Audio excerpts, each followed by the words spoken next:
that you have this little bit of plastic that you put on an eye, and you change not only the patient's life, because you allow them to see and drive and go to work and see their kids and do whatever they want to do, but you have the ability to change their family, and I believe the ability to change their communities as well. Hey, eyes and shine there, my friends and colleagues, and welcome to the I Give a Damn podcast, brought to you by Fluorescene Media, the same company behind ODs on Facebook. Today's episode is sponsored by Bausch & Lomb Blink NutriTears. If you have not seen or heard of Blink NutriTears yet, Blink NutriTears is a new clinically proven supplement for dry eyes and is designed to help hydrate the eyes from within for long-lasting comfort. Developed with the expertise of both eye care and nutritional experts, Blink NutriTears features a unique formula of antioxidants, including that of lutein, zeaxanthin, vitamin D, and curcumin. And unlike many other supplements, it does not contain omega-3. As shown in a clinical study published in Frontiers in Ophthalmology, Blink NutriTears provided noticeable, continuous symptom relief within just 2 to 4 weeks. And it was able to do this by addressing dry eyes from the inside out, promoting healthy tear production and reducing patient discomfort. So, if you're looking for a first-line protocol for your dry eye management plan, then Blink NutriTears could be what you've been searching for. Now available in the eye care aisle at national retailers and online. Now, let's get back to the episode. And today our special guest is Dr. Melissa Barnett. Dr. Barnett is an absolute legend in the realm of specialty contact lens fitting, and I think it was just an amazing opportunity to get to speak with her, dive a little bit more into her past, and really her insights into our profession and finding success. Now, if you are new here to the podcast and have not subscribed or hit the follow buttons, please do that, as that will help continue to grow the podcast and help us continue to deliver such amazing content for you. Otherwise, let's jump into it with Dr. Melissa Barnett. So I'm Melissa Barnett. I practice in Northern California at UC Davis. For 1 year now, I'm the Director of Optometry at UC Davis. And for about 18 years prior to that, I was at UC Davis Health. And before that, I practiced in private practice ophthalmology. So I have practiced for almost 23 years, and I am 1 year into optometry. That's amazing. Yeah. Congratulations it's going great. on all of that. Thank you. That's a pretty fascinating kind of avenue in getting involved in more like the education side of things too. Do you mind kind of sharing a little bit more of your story and how you ended up in those positions, what drove you to even that's where your passion, that you knew what you wanted to do, that's where you ended up? Sure. Well, that's my day job.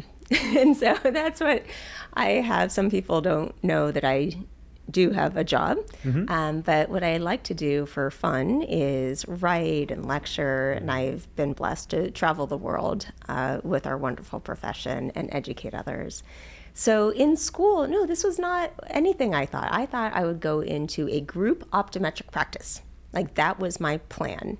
And I started working in a practice. I enjoyed the practice in optometry school. And then I got this job offer in ophthalmology. And I felt like that was a really good learning point. I actually did not do a residency, and it was my 4-year residency. So I did a lot of glaucoma at that time and was certified in California to treat glaucoma, lots and lots of medical, and continued to do a lot of medical work, which has been great. And then went to UC Davis working with 4 corneal specialists in a large referral network, and brought in scleral lenses at that time. So I was not taught about scleral lenses at all in school because of the time of my training. And it's one of my passions of what I do. So I think something that's been so valuable for me, and that's why I love to lecture and I love to write, is that I'm always learning. Our profession is changing, growing, and I'm continuously learning. Even when I'm lecturing, I learn because I hear comments, I hear feedback, I get to read up on all the studies. So it's been great fun. With seeing so much change over the years, especially in that kind of niche of specialty lenses, sclerals, I imagine you've been involved in probably some of the creation and how these lenses are fit, designed, all of those things. Oh yeah, it's been really fun. So to be in at the beginning and to have input onto some of the designs and just to be surrounded by these amazing, super smart individuals who are creating the lenses and who continuously work to create not only the lenses, but the technology. So now we have scleral profilometry. We can image that scleral conjunctiva. We can measure 500,000 data points, and there are 3 different companies that do that, which is absolutely incredible. So even OCT, like OCT didn't even exist for the posterior segment when I started. So things like that, it's just incredible the amount of technology, the pharmaceuticals we have now that we didn't before, the soft contact lens technology that we have now, and the ability to really help our patients more than we ever could before. With the kind of advent of these new technologies and everything like that, like you again have been writing quite a bit. What even got you into the writing? How did you find that as being your passion? That's a good question. So it started many years ago. I think it was a local society newsletter sort of thing, and I was our local society president many years ago, which I think is a great opportunity. Everyone should get involved in their local society, because just volunteer, help out, and then knowing everyone who you're surrounded with, and I call them my people. My society still, those are my people. But it's such a great group. So the writing got started there. And then just for many different publications, I have a few monthly columns right now in various publications. And then my good friend, who's an optometrist, her husband, who's an engineer and not an optometrist, we were having dinner one night and he said, "There's no scleral lens textbook. You need to write it." And I looked at him and I laughed and I said, "No, I don't need to write it." And then I couldn't get it out of my head. And so Lynette Johns and I, we, with authors from around the world, published the first contemporary scleral lenses theory and applications of the textbook for scleral lenses in 2017. So very, very proud of that endeavor. Yeah. And then I said, I will never write another book. And yes, I am writing another book. This one with Dottie Fidel is coming out soon on specialty contact lenses. And then ever since then, I've written many chapters in many books, which I continue to enjoy, and also participate in projects like the Tear Film and Ocular Surface Society contact lens and the Clear Report on scleral lenses. And I love writing. I think it is so fun. I'm an introvert. I'm a huge introvert, if you didn't get that. So for me, it's time to just sit down and focus, and I find it fun.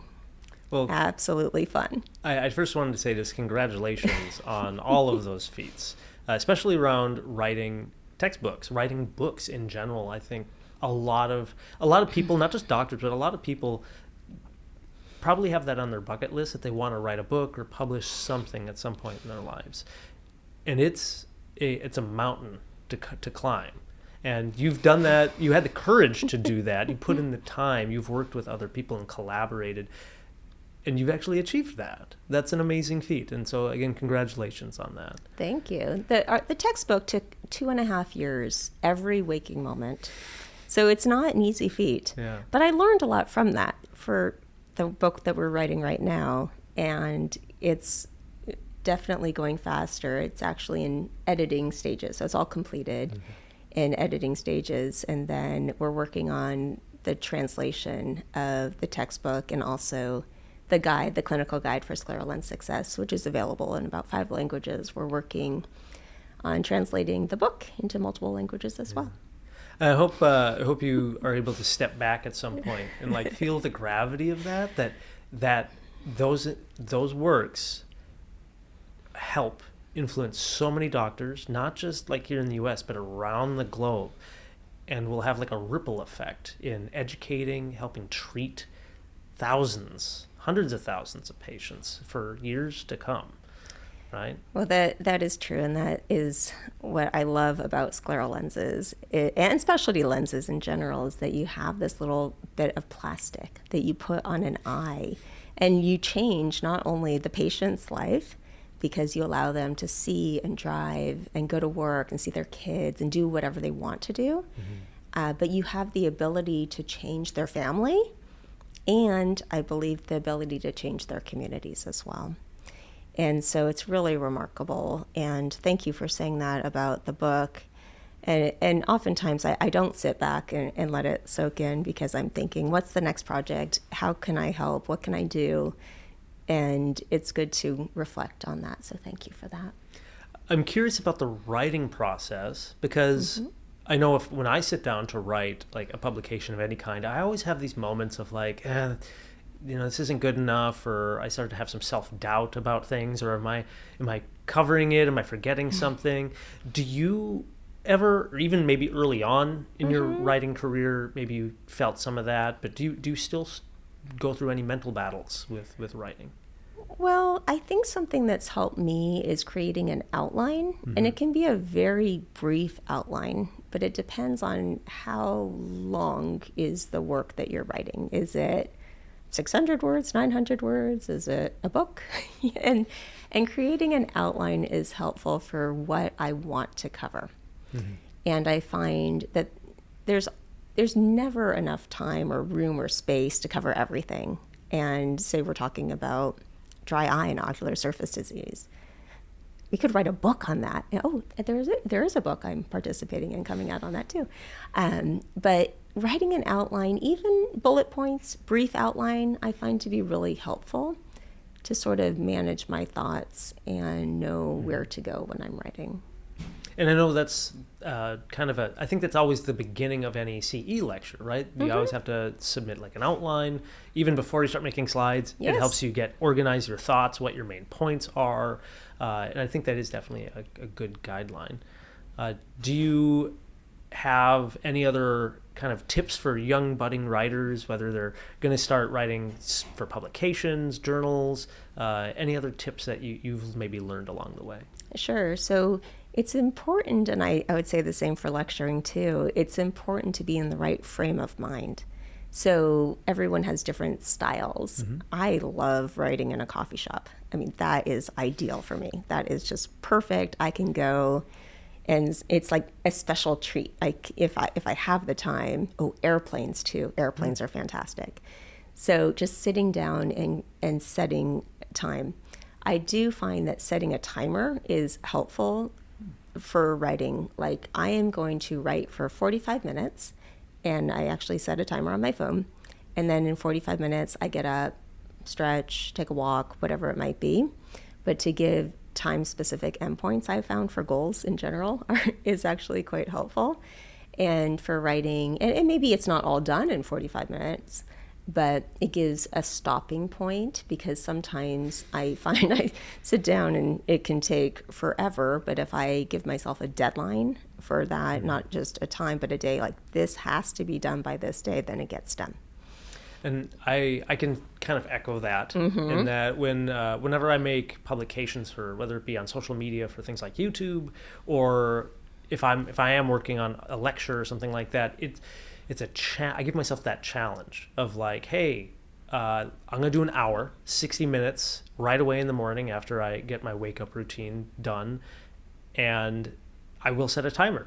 And I have to set a timer, because if I don't, it's the same way. I can go over that time, or it just never really gets done. I lose that focus. The other component, especially in the world of like social media, you need to be publishing. You need to keep feeding it. And I think a lot of us do struggle, especially healthcare professionals, because that world of perfectionism definitely brews heavy in healthcare. Yes. And we want to do a good job. We want to do the best job we can at whatever we're doing. And it's easy to get lost in those weeds and just always think, oh, this could be a little bit better. But then it just never gets published. It could be like, take an extra month to finish something. Very And true. if you hold back that publication, you're actually withholding a lot of good knowledge that could have helped somebody in that given month that you're just sitting there tinkering around with one little subtle thing. I completely agree. And then one more tip of advice you said to someone who's new to writing is reach out to a mentor and ask some questions. And they could be some basic questions, they could be some advanced questions, but I've had a lot of people reach out to me and I help guide them in certain ways. Also, a residency is a great option too, because we work a lot with the contact lens and cornea residents through the AOA, and there are specific sessions on how to do this, how to write, how to lecture, how to network. But networking and mentorship is huge. And I have some mentors that help me tremendously in my career. And I still have mentors now, and I'm able to mentor and have mentees. So it's been quite rewarding. That's huge. Yes. I know early in my career with doing my residency, you're forced to. It's part of your curriculum. You're like, yep, you're going to be giving these lectures. Yes, you're going to be writing these lectures. Yes, you're going to be presenting them in front of not only potentially other like optometry students, but you're going to be presenting it in front of other senior esteemed doctors who've been practicing for 30 years ahead of you and know way more about this probably than you do. But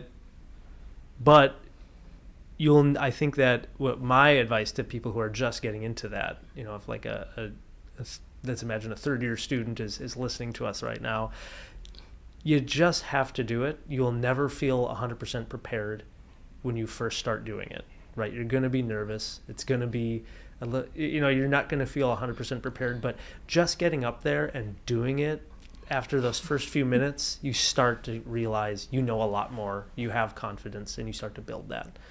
Right. So as we were talking about earlier, be comfortable being uncomfortable, right? So just getting started and trying it out, and then knowing what works, what doesn't work, and repeating it. Whenever I give a new lecture, it's always a new thing. It's a new try, and I have to know my timing and what resonates and what doesn't.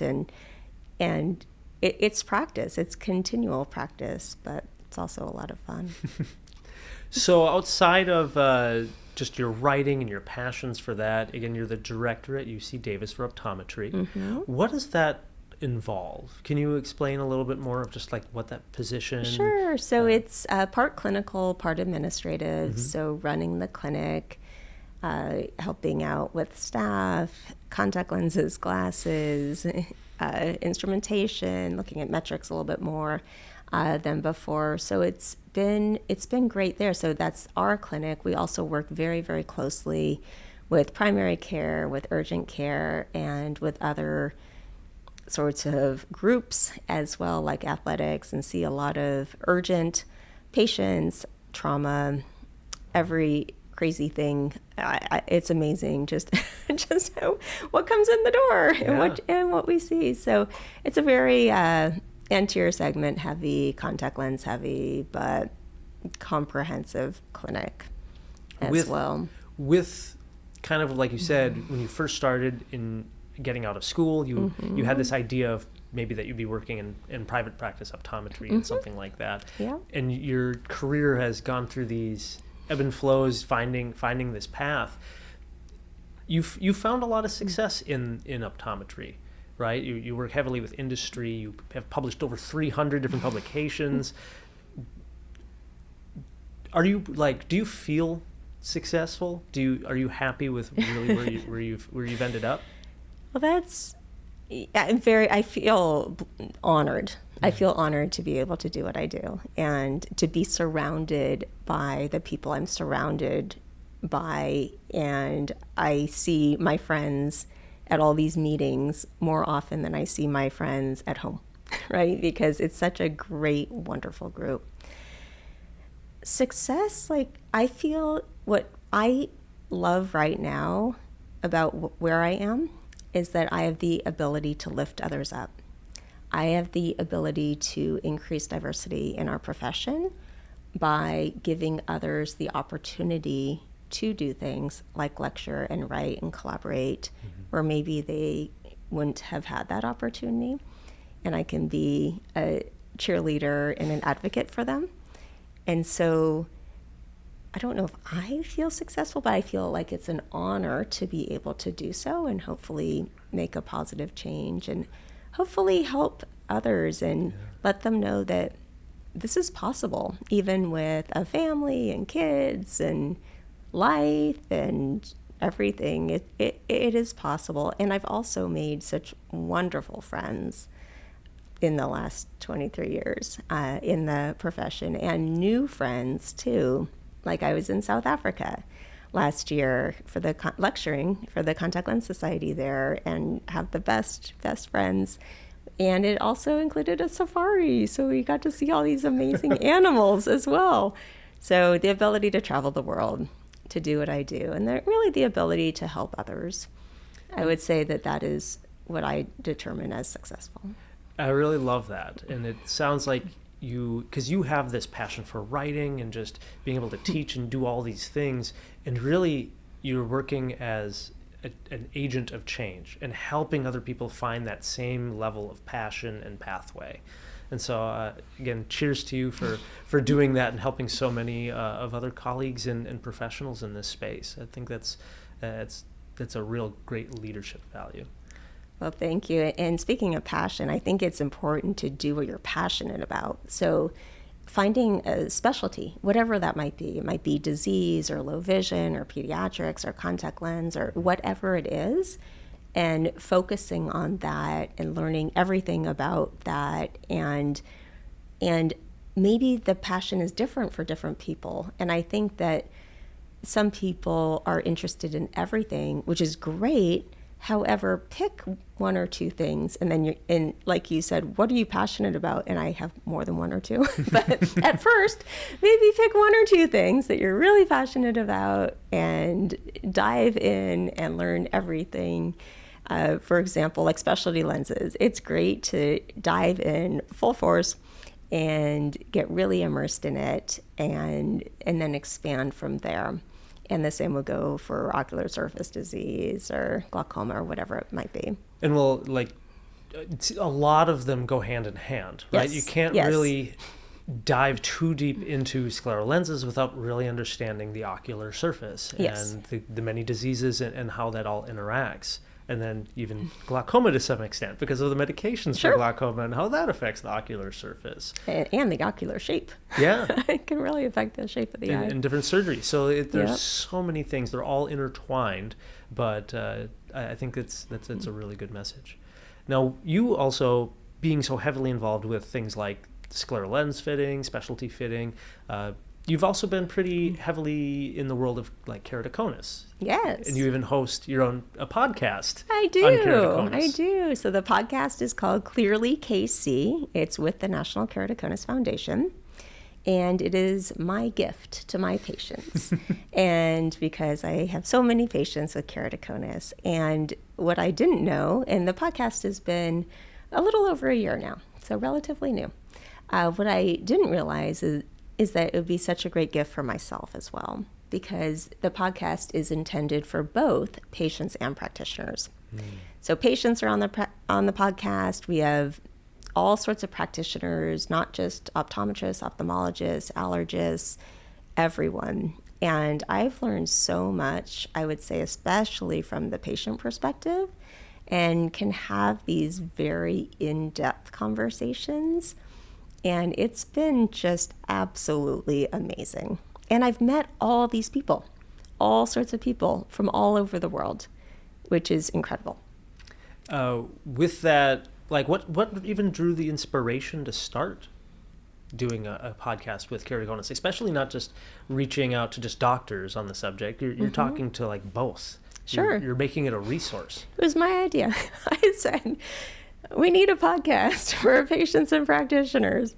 And I went to the National Keratoconus Foundation and said, what do you think about this? And they said, that's great. And so that's honestly how it started. Well, bravo to do that. And that was, so it took a few months for the project to get going. But yeah, that's actually just how it started. And we record various episodes. There's so many great episodes on this podcast, and there's so many things that I've learned, and the conversations I feel are deeper and more in depth, especially from the patient perspective, than I can have in my chair. And just learning things about people, about how keratoconus really has affected their life. And oftentimes people talk about the keratoconus personality, and I've published on that. And there's a lot of perceived negativity around keratoconus, but I found that a lot of the patients that I've interviewed or people with keratoconus are so positive. And they have this, how keratoconus has sharpened their insights and really given them a new perspective on life and things like that, that you don't hear about as much. Was it, can you expand on that just a little bit more? Is it kind of, I can try to imagine that if there's somebody who's slowly having worsening vision, or maybe didn't know that there was a solution to improve their eyesight, and suddenly they have it and it's changed their life so much. Right. I think from the studies also, keratoconus affects people at a very critical point in their lives. So maybe in the late teens, early 20s, it can affect someone any time of their life. So just like we need to evaluate for ocular surface disease and dry eye in every patient and myopia, we need to look for keratoconus as well, because we can have patients who are 40 or 65 who've never been diagnosed with keratoconus. And Marguerite McDonald went over that and on the podcast, and it was just a great episode. But because keratoconus oftentimes affects people in the late teens, early 20s, it can really significantly change someone's life. So where they thought that they were going to do one thing, their life has suddenly changed. And the reason why we need to really evaluate for keratoconus is that sometimes it takes a long time for it to be diagnosed. So when glasses prescriptions are changing rapidly, contact lenses are changing. I would say if there's a weak 20/20, if the autorefraction doesn't match the refraction, even if you don't have advanced technology, you can really easily diagnose keratoconus, of course, asking for questions like eye rubbing and things like that. So everyone has a different story, just like life. Everyone has their unique journey. But in keratoconus, a lot of the conversations have been once the diagnosis was made and there are solutions like specialty contact lenses or cross-linking, also very, very important, then gave more clarity as to what the specific goals in life are, what is possible, what's not possible, what can be done. There was a woman I interviewed, and she actually changed her entire career because of keratoconus, and she said her eye doctor gave her the inspiration to change her career. So things like that, like it's so neat, it's so fun. I know keratoconus, fitting specialty lenses on a keratoconus patient was one of the most, I think, emotional patient experiences that I've had. To give a short example, I had a patient who was in their late 50s who had keratoconus they've known about it for a long time, but they'd never been fit in a specialty lens before, and their vision was borderline not allowed to drive in the state of Minnesota. Yes. And I'm like, we should fit you in a scleral lens. And once we did that, in the fitting process, I wasn't getting her to 20/20, and she had some cataract development. And she was a little bit more moderate advanced. But fitting her in that lens, she saw 20/30, 20/25. And I felt like I was failing her. I felt like, gosh, I feel like we should be able to get here. And I felt like I was failing. But to her, she was so happy. She started crying. She could not remember the last time she saw that well. And we gave her some time to let the lenses settle. She walked around the clinic just looking at everything like a baby had just gotten her first pair of glasses, just observing the world. And it was one of my more emotional times of really feeling like it was kind of, again, ironic that I thought like I was failing her, but ended up really helping her. I feel like a lot of practitioners have really strong stories like that. Oh, yeah, and I continue to. And that's the thing is that, yes, I've been doing this many years, but I continue to cry. And we're all crying together. The patient's so happy. I'm so happy. We're all crying together. And then it's really hard when it's 8 a.m. and then I'm all teary all day. They're so happy. And no, there's just so many instances. I mean, one of my favorites was this young 18-year-old who didn't know what to do with her life. And she asked me, what do I do? Do I work or go to school? And I said, what do you want to do? She had moderate keratoconus, severe dry eye, fitted with scleral lenses, 20/20 in each eye. And she could do whatever she wanted to do. So she chose going to school, and she's in school and getting her degree, and she's just so appreciative. But there's so many different stories, which is why we're all so passionate about it, because we can really change the lives and improve the lives of our patients, families, and their communities too. So, again, thank you for sharing that, and thank you for doing that level of podcast. I think of it as it's very much a public health service in many ways, and that's one of my big passions in eye care is public health and just public outreach, helping people learn about what we do, what's possible, that these new technologies exist, that professionals are out there to help, and that we are accessible. We try to be as much as we can. Yes, and you do a wonderful job. So, I mean, it's absolutely amazing. So, question that I wanted to ask you, because again, you've, with your career, have gone some just amazing places and done some great things with your career. What would you say would be some of the best advice you've received from a mentor? Some of the best advice that I received many years ago was to determine my why. And my why is to elevate others through the power of connection. So I developed this more than 10 years ago, and my why is very personal and professional. So I feel like I can elevate others both personally and professionally through the power of connection. So knowing your purpose, I think, is very important. And also just really staying true to yourself. So if something doesn't feel comfortable, it's probably not the way that you should be doing it. Do whatever feels normal and natural to you, and it's very important to be authentic. How about the opposite? What do you think would be the worst advice you've ever received? The worst advice, I think, was I was told that I could not bring in scleral lenses to our clinic. And truly. And then I worked and came up with all these reasons why we needed scleral lenses. And Craig Norman came in and taught us how to fit lenses. And so it turned out that the worst advice turned out to the best outcome. And it's interesting how many people, when I've asked those questions, have said similar things. Oh, interesting. There's a few other professionals that we've even interviewed here on the podcast before that we're told, nope, you can't do that. No, you can't, that they don't recommend you do that because that niche doesn't exist, or you're not going to be able to make a career out of doing that. And, that sort of, I think that is common in a lot of entrepreneurs. They're told, no one's ever done that. It's not possible. It's not going to work out.